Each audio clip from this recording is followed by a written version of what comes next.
హృదయమును ప్రతి ఒక్కరికి దైత్యం కుమారులకు దేవుని కుమార్తెలకు ఇటువంటి దేవునికి స్తుతులు. ఈ అంశం ఏమిటంటే, మరి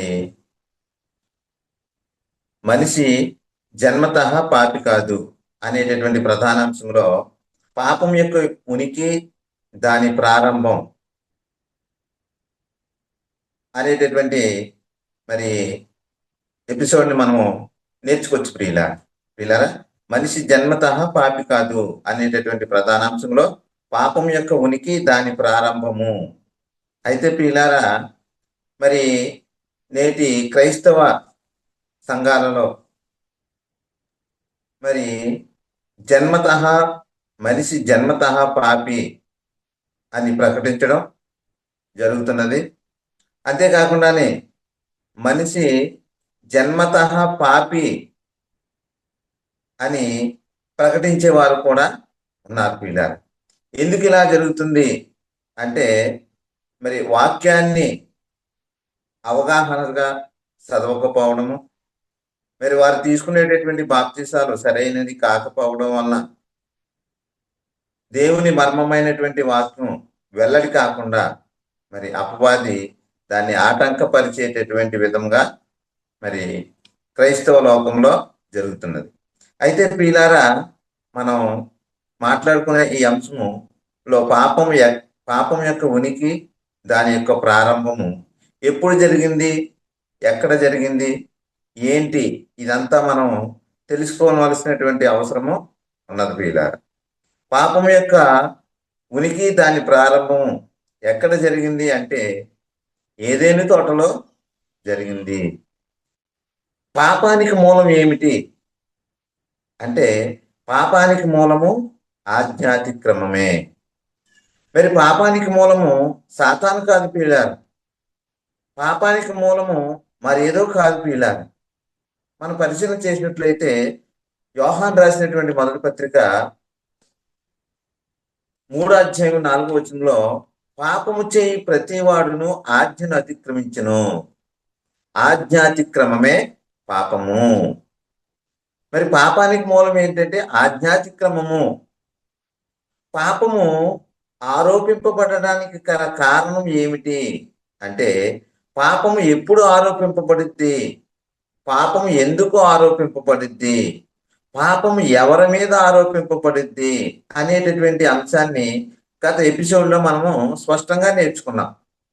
అయితే ప్రియులారా, ఇక్కడ ఆజ్ఞాతిక్రమమే పాపము, పాపము వలన వచ్చు జీతము మరణము అని రోమీలకు రాసినటువంటి పత్రిక 6వ అధ్యాయము 23వ వచనంలో ఏలయనగా పాపం వల్ల వచ్చు జీతము మరణము అంటున్నాడు. పిల్లలు, పాపం వల్ల వచ్చేటటువంటి జీతం ఏమిటంట? మరణము. కాబట్టి ఎవరైతే దేవుని ఆజ్ఞను అతిక్రమిస్తున్నారో వారి మీద మరణం ఏనేటటువంటి పరిస్థితి. పాపం వల్ల వచ్చే జీతము మరణం అంటే చాలా మంది మరి ఆలోచన లేకుండా, సరి అయినటువంటి బాప్తీసాలు తీసుకొనకుండా మరి బైబిల్ చదివేటటువంటి వారు మరి దాన్ని అర్థం చేసుకోలేనటువంటి పరిస్థితిలో ఉన్నారు. పాపం వల్ల వచ్చే జీతము శరీర మరణము అనేసి అనుకుంటున్నారు. దేవుడు ఆదాముతో చెప్తున్నారు ఏమనంటే, ఈ ఫలము తిను దినమున నిశ్చయముగా చనిపోతావు అని చెప్పింది శరీర మరణాన్ని గురించి కాదు, ఆత్మ సంబంధమైన మరణం గురించి దేవుడు చెప్పాడు. ఆత్మ సంబంధ మరణం అంటే దేవుడయ్యున్న ఆత్మకు మనమయ్యున్న ఆత్మకు కలిగే ఎడబాటునే ఆత్మ సంబంధమైనటువంటి మరణము అంటారు. ఇక్కడ మరణం 2 రకాలుగా కనిపిస్తుంది పిల్లారా. ఏంటంటే ఆత్మ సంబంధమైన మరణము, శరీర సంబంధమైనటువంటి మరణము. ఆత్మ సంబంధమైనటువంటి మరణం ఎప్పుడు కలుగుతుందంటే ఆజ్ఞను అతిక్రమించినప్పుడు. మరి ఈ ఆజ్ఞను అతిక్రమించడం వల్ల ఏం జరిగిందంటే దేవునికి మనమై ఉన్నటువంటి ఆత్మకి ఎడబాటు కలిగేటటువంటి పరిస్థితి. ఇక్కడ మనం పరిశీలన చేసుకున్నట్టయితే ఆదికాండము 2వ అధ్యాయము 17వ వచనంలో అంటున్నారు, దేవుడు. అయితే నీవు వాటిని దినమున నిశ్చయముగా చచ్చెదరు నేను అరునికి ఆజ్ఞాపించెను. నీవు ఆ ఫలాన్ని దినమున నిశ్చయముగా చస్తావు, చనిపోతావు. అంటే నా ఆజ్ఞను, నా చిత్తాన్ని, నా ఇష్టాన్ని నీవు ఎప్పుడైతే అతిక్రమిస్తున్నావో, ఎప్పుడైతే మీరుతున్నావో, నీకు నాకు దూరం అంటే ఎడబాటు అనేది కలిగేటటువంటి పరిస్థితి. అందుకనే లేఖనంలో కూడా మీ పాపములు మీకును దేవునికి మధ్య అడ్డముగా ఉన్నవి అని యెషయా గ్రంథము 59వ అధ్యాయము 1-2 వచనాలు మనం పరిశీలన చేసినట్లయితే అక్కడ మీ దోషములు మీకును మీ దేవునికి అడ్డముగా వచ్చెను. మీ పాపములు ఆయన ముఖమును మీకు మరుగుపరిచెను గనక ఆయన ఆలకింపకున్నాడు అంటున్నాడు పిల్ల. ఆయన ఎందుకట? మీ దోషములు మీకు మీ దేవునికి అడ్డముగా వస్తున్నాయట. ఇంకేమంటున్నాడు? మీ పాపము ఆయన ముఖమును మీకు మరుగుపరిచిన గనుక ఆయన ఆలకింపకున్నాడు అంటున్నాడు. మీ మనవి ఆలకించుట లేదు అనేసి లేఖనంలో చెలవిస్తుంది ప్రియులారా. కాబట్టి ప్రియులారా, ఆజ్ఞాతిక్రమమే పాపము అని మనం చూసుకున్నాం. మరి ఇక మనం చూసుకుంటే లోకములోనికి పాపము ఎలా వచ్చింది అని మనం చూసుకుంటే రోమీయులకు రాసినటువంటి పత్రిక 5వ అధ్యాయం 12వ వచనంలో అంటున్నాడు, ఇట్లుండగా ఒక మనుషుని ద్వారా పాపమును, పాపము ద్వారా మరణమును లోకములోనికి ఎలాగూ ప్రవేశించెనో అలాగుననే మనుషులందరూ పాపము చేసినందున మరణము అందరికీ సంప్రాప్తమాయను అంటున్నాడు పిల్లారా. మనుషులు ఏం చేశారంట? పాపము చేసినందువలన అలాగునే మనుషులందరూ పాపము చేసినందువలన మరణం అందరికీ సంప్రాప్తమాయను అని చెప్పి, ఈ లోకంలోనికి వచ్చిన మరణం అనేది శరీర మరణం అని అనుకుంటున్నారు పిల్లారు. ఈ లోకంలోనికి వచ్చిన మరణము శరీర మరణము అని అనుకునేటటువంటి పరిస్థితి. మీరు అలాంటి ఆలోచన కలిగి ఉంటే అది మీ మనసులో నుండి ఇప్పుడే తీసివేయండి. మరి మనుషులందరూ పాపం చేసినందున వలన మరణం అందరికీ సంప్రాప్తమాయను అంటున్నాడు మీద. మరి మనుషులందరూ పాపం చేస్తే ఏమొచ్చిందంట? మరణము. ఏ మరణము అంటే దేవునికి మనమై ఉన్న ఆత్మకి కలిగేటటువంటి ఎడబాటు, ఆత్మ మరణము. ఎప్పుడైతే ఆజ్ఞను అతిక్రమించిన తర్వాత దేవుడు మరి శరీరానికి తీర్పు తీర్చాడు. మొదట ఏమైందంటే ఆజ్ఞను అతిక్రమించినటువంటి ఆదాముతో మరి ఆదాముకు ఆత్మమరణం కలిగింది. ఆ తర్వాత దేవుడు శరీరానికి తీర్పు తీర్చాడు. ఏమనంటే ఆదికాండం 3వ అధ్యాయం 19వ వచనంలో అంటున్నాడు, నీవు మన్నే గనుక తిరిగి మన్నైపోదు అని చెప్పెను. ఎవరికి అంటే శరీరము. అది ఎక్కడ నుండి తీయబడిందంటే మంటిలో నుండి తీయబడింది. కాబట్టి నీవు మన్నే గనుక మన్నైపోదువు. ఇది ఏంటంటే రెండవదన్నమాట అండి. తర్వాత చెప్పింది పాపం వల్ల వచ్చే జీతము శరీర సంబంధమైన మరణమనే అనుకుంటున్నారు వీళ్ళ. మరి ఈ శరీర మరణము అని అనుకునేటటువంటి అమాయకులు అనేక మంది జీవిస్తూ ఉన్నారు పిల్లారా. ఈ అమాయకులకు మరి వినేటటువంటి వారికి అదే బోధిస్తున్నారు పిల్లారా. మరి క్రైస్తవునికి ఇలా చెబుతున్నారు. పరిశీలన లేనటువంటి, ఆలోచన లేనటువంటి వారు బోధకులుగా బోధిస్తున్నారు. వినేటటువంటి వారు కూడా దానినే అనుసరిస్తున్నారు. క్రైస్తవుని దారి తప్పిస్తూ ఉన్నారు పిల్ల. ఒక్కసారి ఆలోచన చేసుకోవాల్సినటువంటి అవసరం ఉన్నది. అర్థం చేసుకోవడానికి ప్రయత్నం చేయండి. పాపం యొక్క ఉనికి ఎక్కడ ప్రారంభమైంది? అంటే పాపానికి మూలం ఏమిటి అంటే పాపము ఆరోపింపబడడానికి కారణం ఏమిటి? ఇది మనం ఈరోజు తెలుసుకోవడానికి ప్రయత్నం చేద్దాం ప్రియులారా. పాపము యొక్క ఉనికి, పాపము లోకంలోనికి ఎలాగూ ప్రవేశించింది అనే దాన్ని మనం ఇప్పుడు చూసుకుందాం. ఒక మనుషుని ద్వారా పాపము, పాపం ద్వారా మరణము లోకములోనికి వచ్చింది అనేసి. అయితే పాపాన్ని గురించి అందరూ చెబుతున్నటువంటి సంగతి ఏంటంటే, మరి మీరారా ఒకసారి ఆలోచన చేయండి. అందరూ చెప్పేది ఏంటంటే ఆదాము మంచి చెడుల ఫలము తిన్న తర్వాత నుండి లెక్కిస్తున్నారు.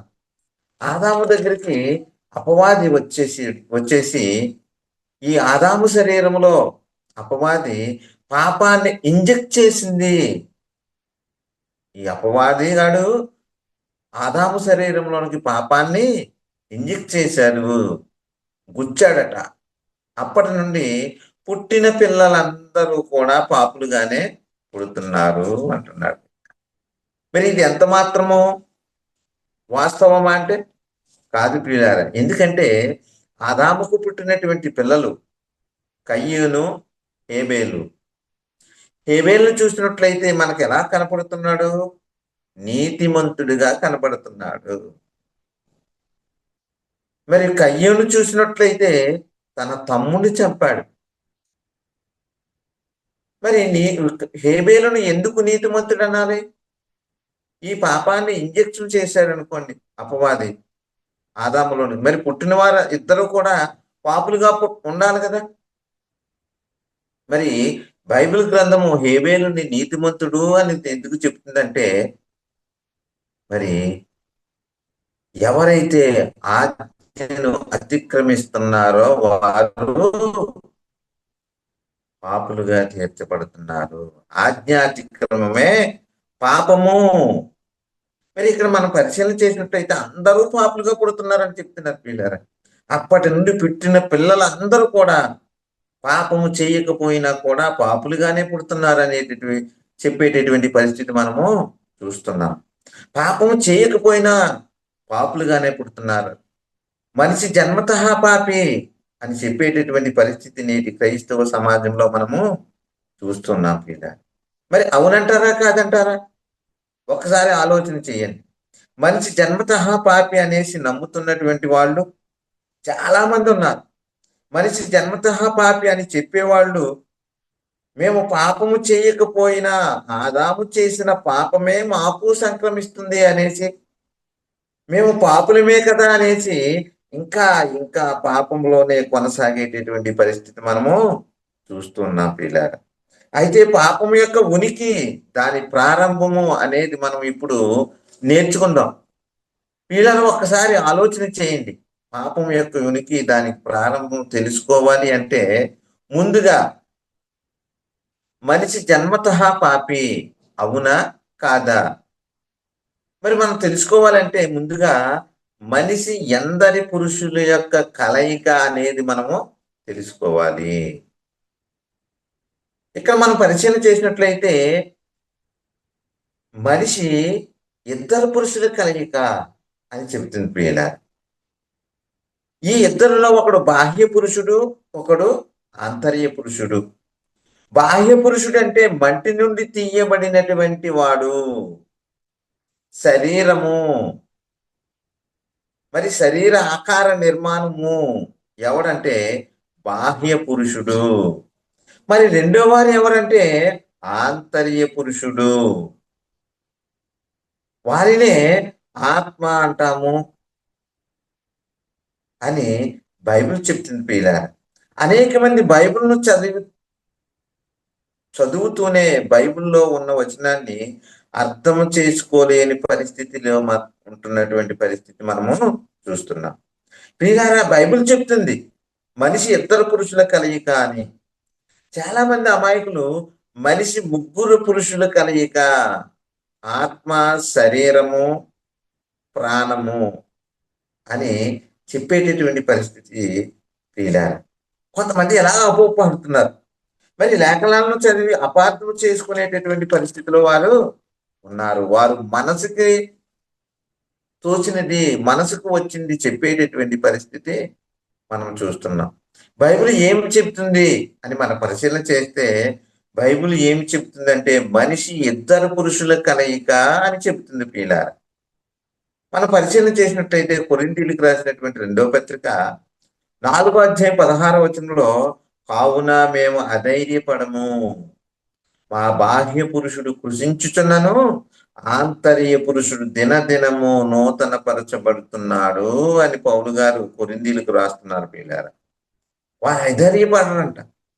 మా బాహ్య పురుషుడు కృషించుచున్నను, బాహ్య పురుషుడు శరీరము కృషించుచున్నను, ఆంతర్య పురుషుడు దినదినము నూతన పరచబడుతున్నాడు అంటున్నాడు పిల్లారా. ఈ వచనాన్ని మనం ఎలా అర్థం అవుతుంది ఒకసారి ఆలోచన చేయండి. మనకు మరి ఆలోచన ఉంది కదా, దేవుడిచ్చినటువంటి జ్ఞానం ఉంది కదా. మీకు జ్ఞానము కొద్దివైన యెడల నన్ను అడుగుడి నేను ఇస్తాను అంటున్నాడు. మరి మన సొంత జ్ఞానంతో సొంత ఆలోచనతో ప్రయత్నం చేస్తూ అపవాది మనలను ఎప్పుడు మింగుదునా, ఎప్పుడు మోసం చేయుదునా అని ఎదురు చూస్తూ ఉన్నటువంటి ఆ పరిస్థితిలో మనం చిక్కుపోతున్నాం ప్రియుల. సాతాను ఏదో చెప్పింది, అదే మనం దాన్ని అనుసరించటం సరి అయినదా ప్రియులారంటే దాన్ని పరిశీలన చేయాల, ఆలోచన చేయాల. బైబిల్ని మరలా చదవాలి. దాన్ని మరి దేవుని ఎదుట అడగాలి ప్రియులారా. అడిగినప్పుడు దాన్ని వెల్లడిపరిచేటటువంటి దేవుడు. మనం ఇక్కడ పరిశీలన చేసినట్లయితే బైబిల్ చెప్తుంది ఏంటి అంటే, పరిశుద్ధాత్మ కూడా చెప్తూ ఉన్నాడు, మనిషి ఇద్దరు పురుషుల కలయిక. అందుకే పౌలు గారు చెప్తున్నారు, కావున మేము అధైర్యపడము, మా బాహ్య పురుషుడు కృషించుచున్నను, ఆంతర్య పురుషుడు దినదినము నూతన పరచబడుతున్నాడు అని చెప్తున్నాడు ప్రియులారా. మరి బాహ్య పురుషుడు ప్రారంభం ఎక్కడ? మరి బాహ్య పురుషుడు ప్రారంభం ఎప్పుడు? ఇది కూడా గ్రహించాలి. మనిషి జన్మతః పాపి మరి అని ఎవరు చెబుతున్నారు? అదే పాట అందరూ పాడేటటువంటి పరిస్థితి, మరి దానిలోనే ఉండేటటువంటి పరిస్థితి. మరి పరిశీలన చేయాలి ప్రియులారా. మరి పరిశీలన చేసినట్లయితే దేవుడు జ్ఞానము వివేచన మనకు దయచేస్తాడు. పరిశీలన చేయాల, ఆశ కలిగి ఉండాలి, పరిశోధించాలనేటువంటి ఆలోచన కలిగి ఉండాలి. సాతాను ఏదో క్రైస్తవ సమాజంలో అసత్యాన్ని ప్రవేశపెట్టేస్తే మనం ఆ మార్గంలోనే వెళ్ళడం దేవునికి వ్యతిరేకమైనటువంటి పరిస్థితి. బాహ్య పురుషుడు ప్రారంభం అనేది ఎప్పుడు ఎలా జరిగింది? ఆంతర్య పురుషుని ప్రారంభం ఎప్పుడు జరిగింది, ఎలా జరిగింది? ఈ పాప స్వభావం అనేది దేనిలో ఉంది? మన ప్రియులు అనుకుంటున్నారు కదా, మనిషి జన్మతః పాపి అనేసి అపోహపడుతున్నారు. బైబిల్ చెప్పిన మాట వింటే అద్భుతంగా మనకి అర్థమవుతుంది ప్రియుల. పాప స్వభావం అనేది ఎవరిలో ఉందంటే, పాప స్వభావం అనేది బాహ్య పురుషునిలో ఉంది. ఇక్కడ మనం పరిశీలన చేసినట్లయితే ముందుగా నేను అంటే ఎవరు అనేది గ్రహించాలి ప్రియుల. నేను అంటే ఎవరు అనేది గ్రహించాలి. నేను అంటే బాహ్య పురుషుడా, ఆంతర్య పురుషుడా? నేను అంటే ఆంతర్య పురుషుడు, ఆత్మ. అంటే ఆత్మని మనం అర్థం చేసుకోవాలి ప్రియులారా. ఇది నా తల, ఇది నా తల, ఇది నా చెయ్యి, ఇది నా కాలు, నాకు జ్వరం వచ్చింది, నాకు నీరసం ఉంది, నా శరీరంలో అలసటగా ఉంది అని చెబుతుంటాం కదా ప్రియులారా. మరి ఈ నా నా నా అనేవాడు ఎవడు అని మనం పరిశీలన చేస్తే, నా అనేవాడే ఆత్మ. మరి ఈ నా అనేటటువంటి ఆంతర్య పురుషునిలో పాపం ఉందా అంటే పాపం ఉండే పరిస్థితి లేదు ప్రియుల. ఆత్మ యొక్క స్వభావాన్ని మనం ఒకసారి ఆలోచన చేద్దాం. మరి ఆత్మ యొక్క స్వభావం ఏమిటంటే ఇక్కడ అంటున్నాడు, ఈ మట్టి బొమ్మలోనికి జీవవాయువు రాకముందు ఈ మట్టి బొమ్మలోనికి జీవవాయువు రాకముందు మరి ఏం ఏం జరిగింది అంటే, మరి ఈ వాయువు జీవవాయువు ఎక్కడ నుండి వచ్చిందంటే గాలిలో నుండి వచ్చిందా ప్రియులారా? కాదు ప్రియులారా. మరి ఎక్కడ నుండి వచ్చింది అంటే, ఒకప్పుడు ఎక్కడ ఉండేది, ఒకప్పుడు ఏమై ఉండేది అని మనం పరిశీలన చేస్తే, మరి ఆదికాండం 2:7 దేవుడైన యెహోవా నేల మంటితో నరుని నిర్మించి వారి నాసికా రంధ్రములో జీవవాయువును ఊదగా నరుడు జీవాత్మాయను. దేవుడైన యెహోవా ఏం చేసినట్టు నేల మంటితో నరుని నిర్మించాడట. ఆ నరుని యొక్క నాసికా రంధ్రాల్లో జీవవాయువును ఊదాడట. అప్పుడు జీవాత్మాయను అని చెప్తుంది ప్రియులారా. మట్టి బొమ్మ చేసి మట్టి బొమ్మలో మట్టి బొమ్మలోనికి ఏమి ఊదారంటే జీవవాయువును ఊదారు. ఆ మట్టి బొమ్మ ఏంటంటే శరీరము. ఆ జీవవాయువు ఎక్కడి నుండి వచ్చిందంటే దేవునిలో నుండి వచ్చింది. మరి అది ఎక్కడ ప్రవేశపెట్టారంటే మట్టి బొమ్మలోనికి ప్రవేశపెట్టారు. ఇక్కడ మనం పరిశీలన చేసినట్లయితే ఈ జీవవాయువు ఎవరిలో ఉంది, ఏమై ఉంది, ఎవరిగా ఉంది, ఇది ఆలోచన చేయాలి ప్రియులారా. మనిషి మనిషి నేను అనే ఆత్మ యొక్క విలువ కూడా తెలుసుకోలేనటువంటి పరిస్థితి.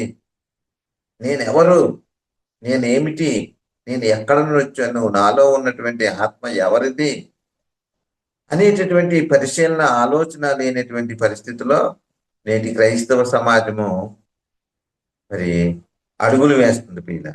ఇక్కడ మనం పరిశీలన చేసినట్లయితే ఇది ఆలోచన చేయాలి. మనము దీని వలన ఏమవుతున్నామంటే మనలో ఉన్నటువంటి ఆత్మ వలన దేవుని కుమారులం అవుతున్నాము మనము. అందుకే లోక సువార్త 3:38 అక్కడ అన్నాడు. లోక సువార్త 3:38 అంటున్నాడు,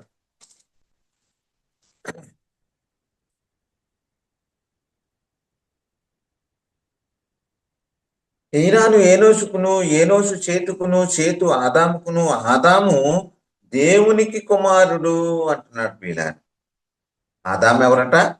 దేవునికి కుమారుడట.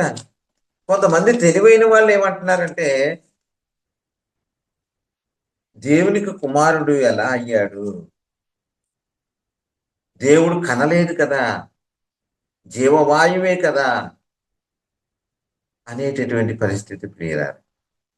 మరి దేవునిలో ఉన్నటువంటి కొంత జీవాత్మ నరులలోనికి ప్రవేశపెట్టబడింది, విడిపోయింది. ఈ విడిపోవడాన్ని ఏమంటారంటే పుట్టడము. మరి ఈ లోకంలో ఒక స్త్రీ జన్మనిచ్చినప్పుడు మరి ఆ స్త్రీ నుండి వేరుపడినటువంటి ఆ శిశువు పుట్టాడు అంటారు పిల్ల. మరి ఇక్కడ దేవునిలోనున్నటువంటి ఆత్మ, దేవునిలో ఉన్నటువంటి జీవవాయువు మంటి బొమ్మలోనికి ప్రవేశపెట్టినప్పుడు దేవుడు ఆదామును కన్నాడు. అందుకే దేవుడు ఆదాముని ఏమన్నాడంటే నా కుమారుడు. మరి దేవుని కుమారులం అవుతున్నాం మనము. దేవుడు కలిగి ఉన్నటువంటి మహిమకు మనము వారసులు అవుతున్నాము. దేవుని ఇంటివారు అవుతున్నాము. దేవునికి కలిగి ఉన్న సమస్తానికి మనము వారసులముగా అవుతున్నాము ప్రియులారా. ఆలోచన చేయండి.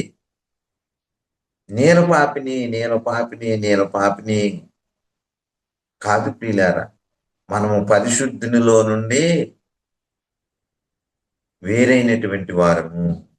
ఈ జీవవాయువు ఏమిటి అంటే ఆత్మ. మరి దేవుడు ఏమన్నాడు? ఈ జీవవాయువుని అంటే ఆదాము అన్నాడు. మరి మట్టి బొమ్మను ఆదాము అన్నాడా? జీవాత్మ ప్రవేశపెట్టిన తర్వాత ఆదాము అన్నాడంటే జీవాత్మ ప్రవేశపెట్టిన తర్వాత ఆదాము అని పిలిచాడు పిల్లాడు. ఆదాము ఎవరు? మరి బొమ్మ ఆదాము, ఆదాములో ప్రవేశపెట్టినటువంటి ఆత్మ అని మనం పరిశీలన చేసినట్లయితే ఆదాములోనికి ప్రవేశపెట్టినటువంటి ఆత్మ ఏమైందంట? జీవవాయువును ఊదగా నరుడు జీవాత్మాయను. దేవుని నుండి విడిపోయిన జీవాత్మయే ఆదాము. ఇక్కడ బాగా అర్థం చేసుకోవాలి ప్రియులారా. జీవవాయువు అనేది ఊదాడు కాబట్టి ఆత్మ మరి ఆదాములో, ఆ మంటి బొమ్మలో ప్రవేశించటం జరిగింది ప్రియులారా. అలాగా ఆదాముని దేవుడు అన్నాడు. ఇంకా మనం పరిశీలన చేసినట్లయితే అపోస్తుల కార్యం 17:26 మరియు యావత్ భూమి మీద కాపురం ఉండుటకు ఆయన యొక్క నుండి ప్రతి జాతి మనిషిని సృష్టించి, ఎవరి నుండి అంట? యావత్ భూమి మీద కాపురం ఉండుటకు ఆయన ఒకని నుండి, ఆ ఒకరు ఎవరంటే ఆదాము నుండి ప్రతి జాతి మనిషిని సృష్టించాడంట. మనము కూడా ఒకప్పుడు ఎక్కడ ఉండేవారము అంటే ఆదాములో నుండి విడిపోయినటువంటి వారము. మరి మనం ఆదాములో ఉంటే ఆదాము ఎక్కడ ఉండేవాడు అంటే దేవునిలో ఉండేవాడు. కాబట్టి దీనిని బట్టి మనం ఆలోచన చేస్తే మనము అనే ఆత్మ ఒకప్పుడు దేవునిలో ఉండేది.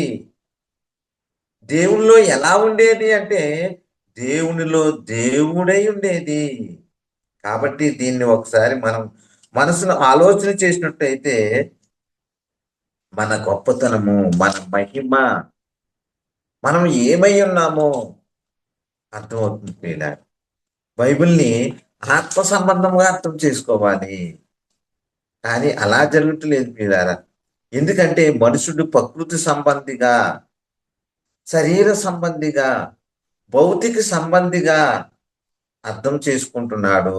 ఎందుకంటే ప్రకృతి సంబంధమైన మనుషుడు దేవుని ఆత్మ సంబంధమైన సంగతులు అతనికి అర్థం కావటం లేదు.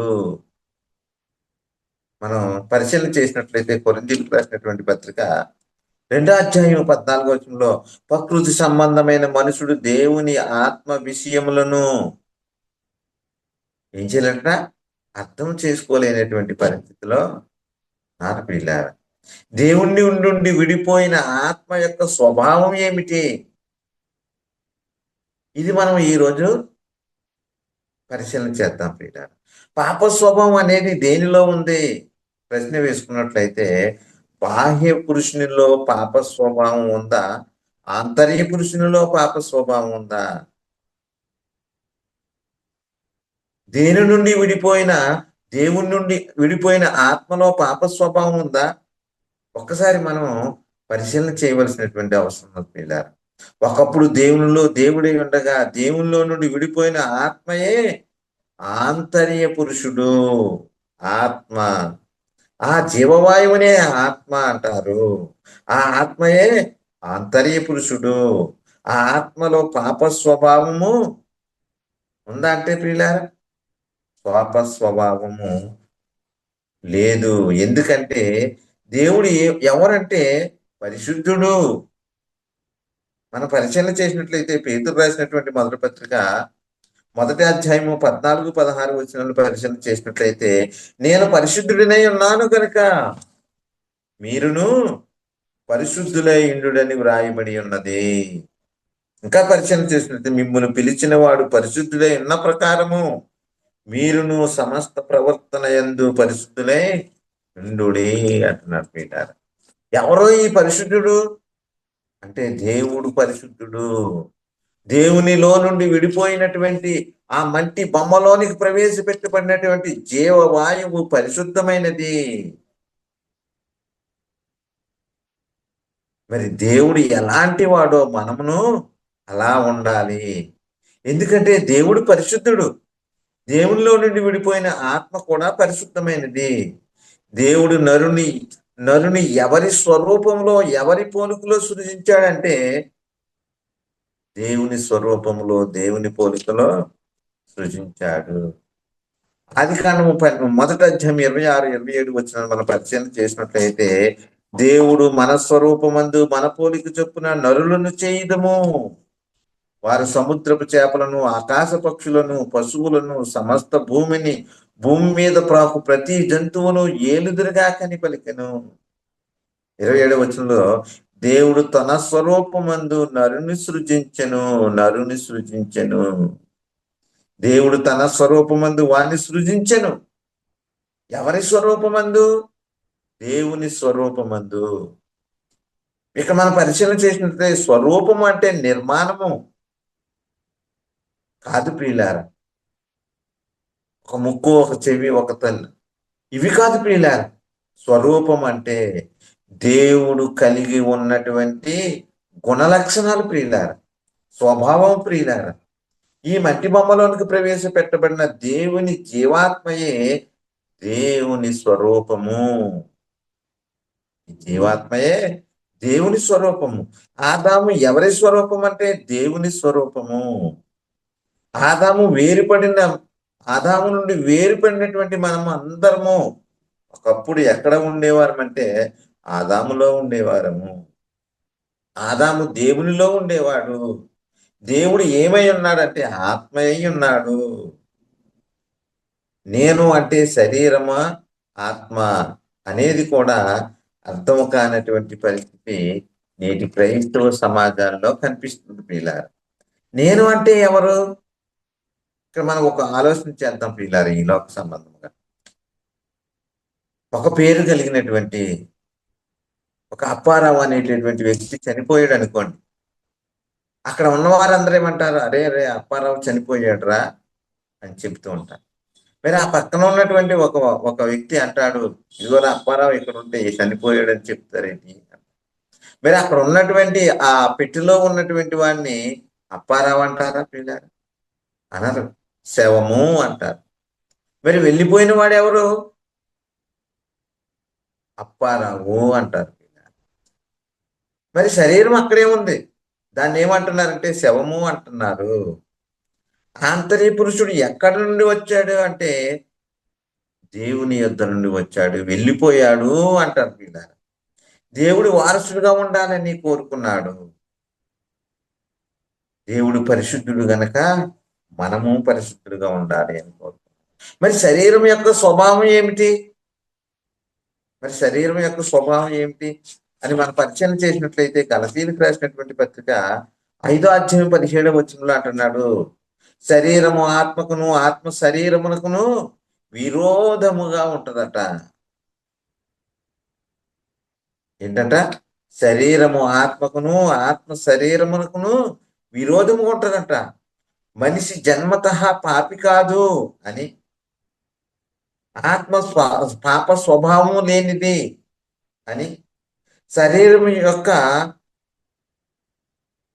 స్వభావము, బాహ్య పురుషుని యొక్క స్వభావము, బాహ్య పురుషుడు అనగా శరీరము, బాహ్య పురుషుడు అనగా శరీరము. ఈ శరీరం ఎక్కడి నుండి తీయబడింది?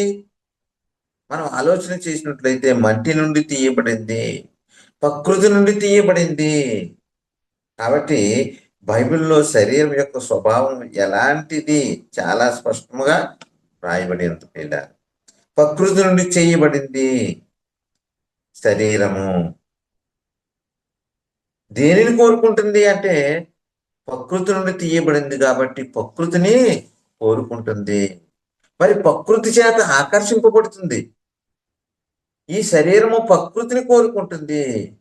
మరి ప్రకృతికి లోబడేటటువంటి పరిస్థితి ఈ శరీరంలో ఉన్నది అని మనము గ్రహించవలసినటువంటి అవసరం ఉంది పిల్లలు. ఎప్పుడైతే ఇది మనం గ్రహించగలిగామో శరీరం యొక్క స్వభావం ఏమిటి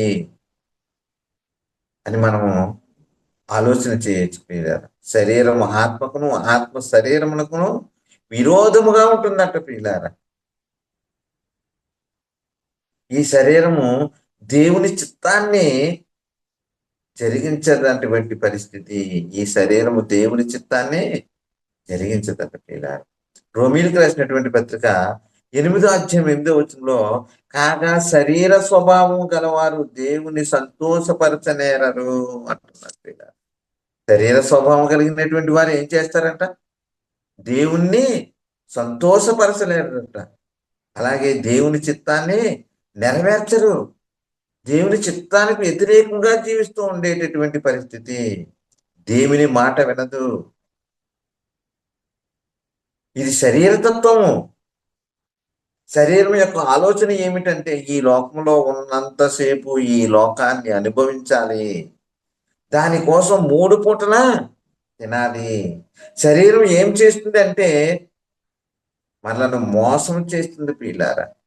ఈ మోసం ఎక్కడికి తీసుకెళ్ళిపోతుందంటే నిత్య నరకానికి తీసుకుని వెళ్ళిపోయేటటువంటి పరిస్థితి.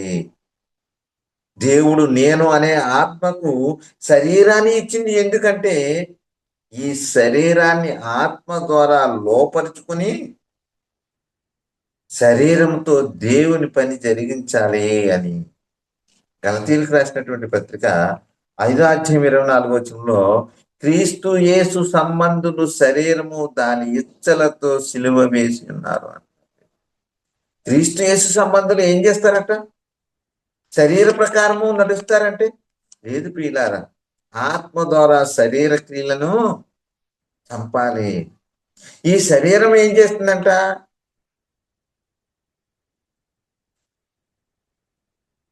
ఈ మరణము లేనటువంటి నిత్యము జీవించేటటువంటి అంతము లేనటువంటి ఈ ఆత్మను నిత్య నరకానికి తీసుకుని వెళ్ళేటటువంటి పరిస్థితి. మరి ఇక్కడ మనం పరిశీలన చేసినట్లయితే మనము ఈ లోకంలో ఈ బాహ్య పురుషుని గురించి, అంతర్య పురుషుని గురించి, ఈ శరీరము గురించి, ఈ ఆత్మ గురించి మనం ఎంత ఖర్చు పెడుతున్నాము అంటే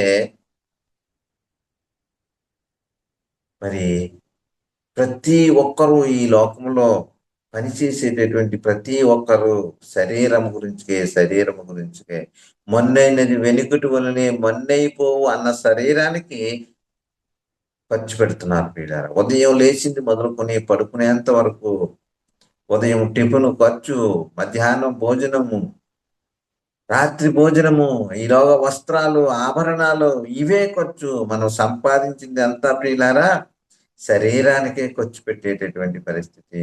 ఒక్కసారి ఆలోచన చేయండి ప్రియులారా, ఎంత ఖర్చు పెడుతున్నాము? మరి మనకు దేవుడిచ్చినటువంటి సమయాన్ని కూడా దేని కొరకు వినియోగిస్తున్నాము అంటే ఈ శరీరము కొరకే. మరి ఆత్మ బాగోగులు కోరుకునేటటువంటి పరిస్థితి ఉన్నదంటే లేదు ప్రియులారా. మరి ఎవరు మనకు శత్రువు? మన ఆత్మకు ఎవరు శత్రువు? మన శరీరమే మనకు శత్రువు. మన శరీరమే మనకు శత్రువు. మనం ఏమంటుంటామంటే ఆ ఇరుగువాడు శత్రువు, పొరుగువాడు శత్రువు అని చెప్పేటటువంటి పరిస్థితి. నేను మనమైన ఆత్మకు ధరింపజేసిన శరీరము సామాన్యమైనది కాదు పిల్లారా. నేను మనము అనే ఆత్మని ఎక్కడికి తీసుకుని వెళ్ళిపోతుందంట? నరకానికి తీసుకుని వెళ్ళిపోవడానికి ఈ శరీరము హేతువుగా ఉన్నది పిల్లారా. శరీరము దేవుడి చిత్తానికి లోబడదు. ప్రకృతి నుండి తీయబడింది. ప్రకృతిని ఆకర్షించుకుంటుంది, ప్రకృతిని కోరుకుంటుంది, ప్రకృతి చేత లోపరచబడుతుంది. ఈ శరీరము దేవుని చిత్తానికి వ్యతిరేకమైనటువంటి క్రియలు జరిగించేటటువంటి పరిస్థితి మనము చూస్తున్నాం పిల్లరా. నేను అనే ఆత్మకు ధరింపజేసిన బాహ్య పురుషుడు అనబడినటువంటి ఈ శరీరం ఎలాంటి స్వభావం కలిగి ఉంది ఒక్కసారి ఆలోచన చేయండి పిల్లరా. మోసం చేస్తుంది ఈ శరీరము, దేవునికి లోబడదట. మనం ఈ లోక సంబంధం ఆలోచన చేసినట్లయితే ఈ శరీరం ఏం చేస్తుందట? ఆత్మ చెబుతుందంట ప్రార్థన ఉన్నది, అక్కడ కోడికలు జరుగుతున్నాయి, అక్కడ ప్రార్థనలు జరుగుతున్నాయి, మనం వెళ్ళాలి అని చెప్తుంటే మరి శరీరం చెప్తుందంట ఫలానా చోట మంచి విందు జరుగుతుంది, అక్కడ భోజనాలు బాగా పెడుతున్నారు, అక్కడికి వెళ్దాము. 3 రోజులు ఉపవాస కోడికలు ఉన్నాయి, 3 రోజులు ప్రార్థనలు ఉన్నాయి అని చెబుతుంటే మరి చివరి దినాన్ని వెళ్దాంలే, అక్కడ చివరి దినాన్ని అయితే చికెను మటను పెడతారు, ఆ రోజు వెళ్దాము అని ఆత్మను మరి ఈ శరీరము మరి లోపరుచుకునేటటువంటి పరిస్థితి.